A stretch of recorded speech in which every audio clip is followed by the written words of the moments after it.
As promised, review of the Rock Island 1911 tactical version.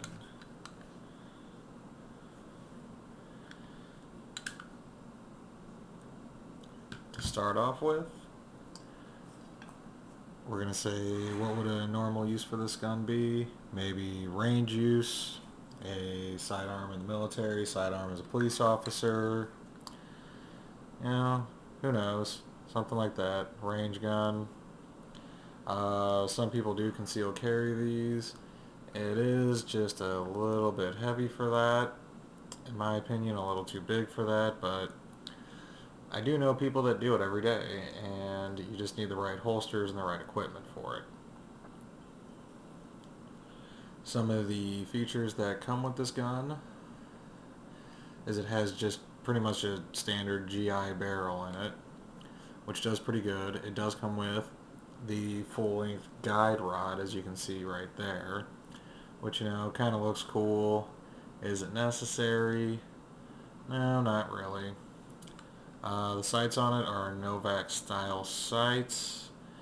They do not actually come with those white dots you're seeing. Those were actually put on by the owner of this gun, which, they work, but obviously the sights aren't, the best thing. With the little whites painted on there, it gives you a better sight picture than just the normal sights it comes with, which I don't know exactly what they're called, but they just call them Novak style. And again, as I said before, something that everybody that has a 1911 should put on there would be this extended slide release. Just makes it easier to actuate that. Other features, it does have the, combat type trigger. It has some, little serrations in there for gripping and better things like that. The extended beaver tail with the little memory pad, and the combat hammer or a hollow hammer. And they say it has a beveled mag well, but if you can see that, which you probably can't, it's really not much. It's about like how they do on a Taurus 1911. Not much, but it helps out a little bit. And it's not wearing its actual grips it comes with. It's got a Hogue wraparound grip, which, fits really nice in the hand. Kind of cushy. And you are going to conceal carry, might not be the best choice because they do stick to clothing, makes it a little harder to ride up, things of that nature.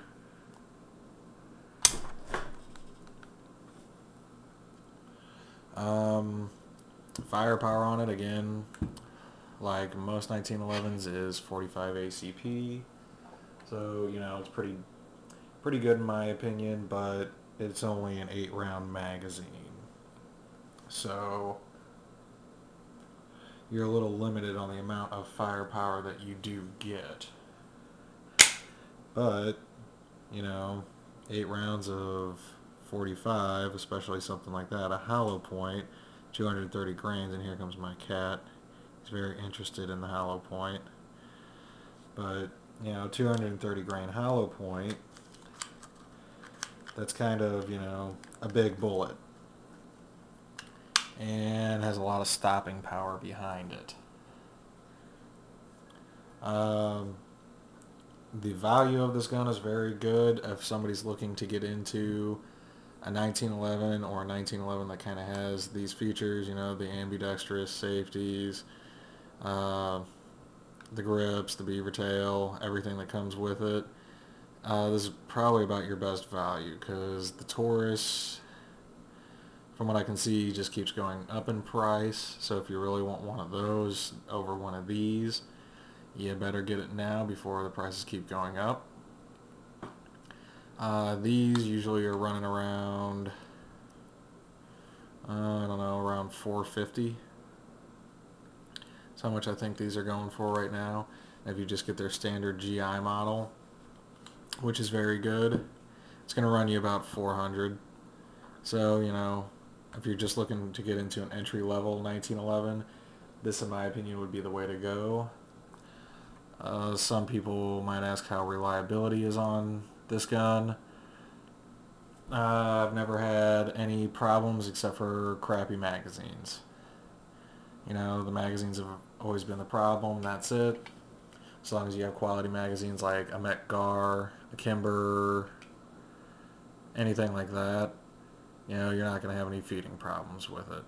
So long as you have good magazines, that's about it. You know, again, you can get things like this, which is a 10 round magazine, which, again, like I said, for, you know, fun shooting, range play, maybe if you are in a battle situation and you wouldn't carry it with this one in there, but when you would do a reload, you could slap in a 10 round magazine. That might be a good choice for you. I know Kimber makes them also. And then, of course, we've got, you know, 15 round magazines, which, again, just kind of, you know, see how much that sticks out there. Not exactly what you're wanting, because that's just a little too clumsy, get caught on things. Wouldn't be exactly what I'd want. But anyway, with the reliability of it, I actually had a Rock Island GI version that I had for a pretty long time. Tons of rounds through it. Couldn't count the amount of rounds I had through it, and I never had a problem with it, except for crappy magazines. And same would go for this gun. Never had a problem with anything like that. But, you know, just depends if you want this or if you'd want to spend more money. Accuracy, it's pretty good. I mean, at 7 yards, I'd say it's really good. Once you start getting out past 15 yards, it starts to suffer a little bit. It's not, I wouldn't put it on the same class as like a Colt or a Kimber or anything, so, but it'll get the job done. Accessories for this, you know, it's a mil-spec 1911. It'll come with anything, you know, well, it won't come with it, but you can get anything you want for it. And I think they actually designate it as an M1911 because it's a military model, and they're made in the Philippines by Rock Island and usually imported by Arms Corps, but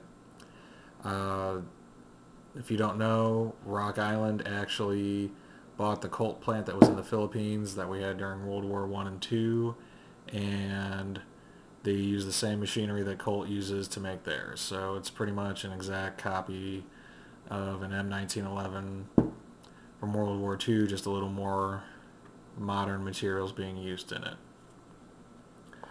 But overall, it's a good gun. I'd say if you're looking to get into a 1911, you don't know if you really want one, this would be the way to go. You got a better value on it. You know, you're not going to care if you ding it up a little bit like you would with something more expensive. So if you have any questions or comments, just let me know. I'll try to answer them the best I can. Until next time, I'll see you later.